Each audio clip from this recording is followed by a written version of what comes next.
Այս տարի քաղաքապետարանը մայրաքաղաքի ամանորյա ձևավորման և միջոցառումների համար հատկացրել է 607 միլիոն 645 հազար դրամ։ Ընդ որում այս տարվա բյուջեն նախորդ տարվանից 58 միլիոն դրամով ավելի է։ Քաղաքացիների մոտ հարց է առաջանում, եթե ամեն տարի նույն զարդարանքն է, նույն տոնածառն ու լույսերը, ապա ինչու փոփոխություն կամ թարմացում չի նկատվում։ Ամեն տարի նույնը տեսնելը արդեն դա հաճելի չէ եւ ողջունելի չէ։ Մենք միշտ լսում ենք, որ իրանք մեծ գումարներ են ծախսում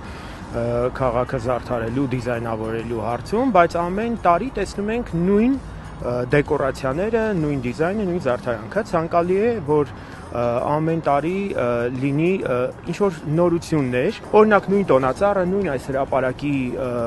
տոնածառները եւ այս ամանորյա դիզայնը արդեն ասել թե հոգնեցնում է։ Իմ կարծիքով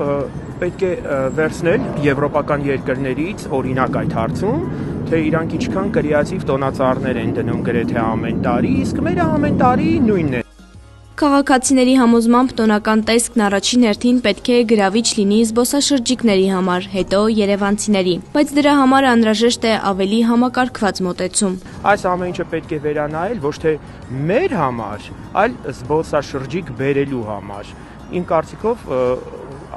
նենց չի, որ անդադ մենք պետքա տեսնենք ու ուրախանանք, թեև դա շատ կարևոր է, որ առաջինը մեր համար է լավ լինի, բայց ես կարծում եմ, որ այս ամեն ինչը պետքա տուրիստ բերի, որ մեր քաղաքում շարժ լինի տնտեսական եւ զբոսաշրջային։ Շատերը տոնածառի զարդարանքները չեն թարմացնում, ունեցածով են բավարարվում։ Երևանցիները մեծ ծախսերից խուսափելով նախընտրում են տոնական տրամադրություն ստեղծել քիչ ծախսելով, պահելով ինքնատիպությունը։ Ես ամեն տարի փորձում եմ ինչ-որ մի քանի նոր բան գնել, իսկ հները նվիրում եմ իմ հարազատներին ու բարեկամներին, իսկ գումարային պահերը